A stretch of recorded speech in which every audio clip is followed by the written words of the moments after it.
அனைவருக்கும் வணக்கம். வாழ்வில் நாம் பல நேரங்களில் போராடிக் கொண்டே இருக்கிறோம். நான் நினைத்தது ஏன் நடக்கவில்லை? நான் இவ்வளவு முயற்சி செய்தும் ஏன் இந்த தோல்வி? என்று கேள்விகள் நம் எல்லோர் மனதிலும் என்றாவது ஒரு நாள் எழுந்திருக்கும். நமது வாழ்க்கையின் ஓட்டத்தை, நமது கவலைகளை, நம்மை அறியாமலேயே நம்மை ஆட்டி படைக்கும் விதியை எப்படி எதிர்கொள்வது? இதற்கு திருவண்ணாமலையில் வாழ்ந்த மகா ஞானி ஸ்ரீ ரமண மகரிஷி மிக எளிமையான ஆனால் ஆழமான ஒரு பதிலை சொல்லியிருக்கிறார். அவர் சொன்ன அந்த வரிகள் இதோ: நடக்காதது என்னத்தான் முயன்றாலும் நடக்காது, நடக்க வேண்டியது என்னத்தான் தடுத்தாலும் நடந்தே தீரும். இது நிச்சயம். எனவே அமைதியாக இருப்பதே எல்லாவற்றிலும் சிறந்தது என்கிறார்.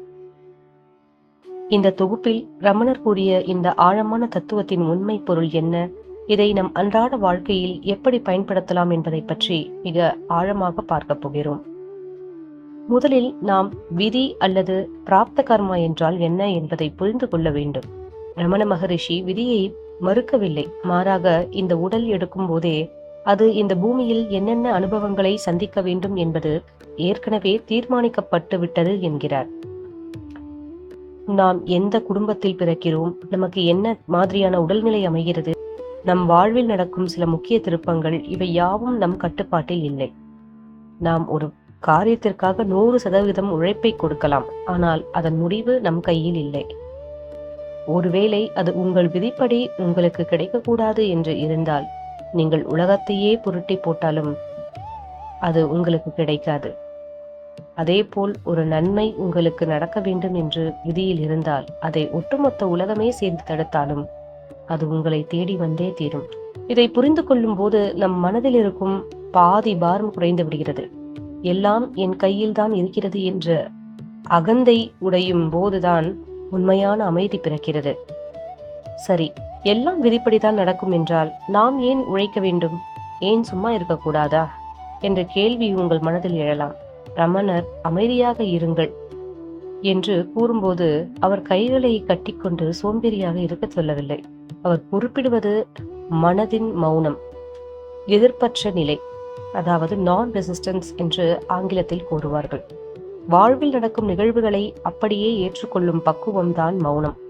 ஒரு ஏமாற்றமோ ஒரு நஷ்டமோ வரும்போது ஏன் எனக்கு மட்டும் இப்படி நடக்கிறது என்று புலம்பாமல் அதை விதியின் வடிவமாக ஏற்றுக்கொள்வது.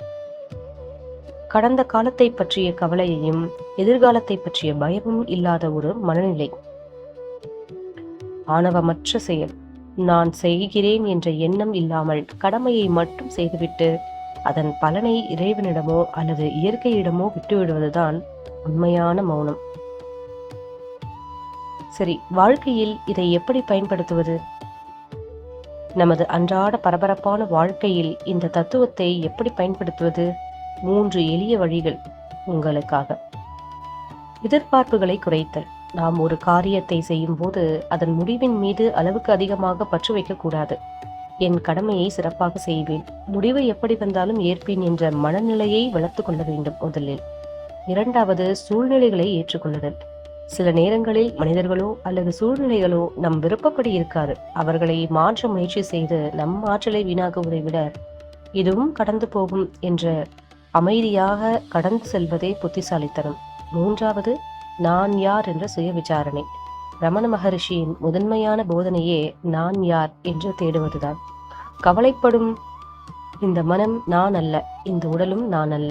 நான் என்பது இதற்கெல்லாம் சாட்சியாக இருக்கும் தூய ஆன்மா என்பதை உணரும் போது விதியின் பாதிப்பு நம்மை தீண்டுவதில்லை. நண்பர்களே, கடலில் எழும் அலைகளை நம்மால் நிறுத்த முடியாது. ஆனால் அந்த அலைகளின் மீது எப்படி சவாரி செய்வது என்பதை கற்றுக்கொள்ள முடியும். விதி என்பது கடலின் அலைகளைப் போல.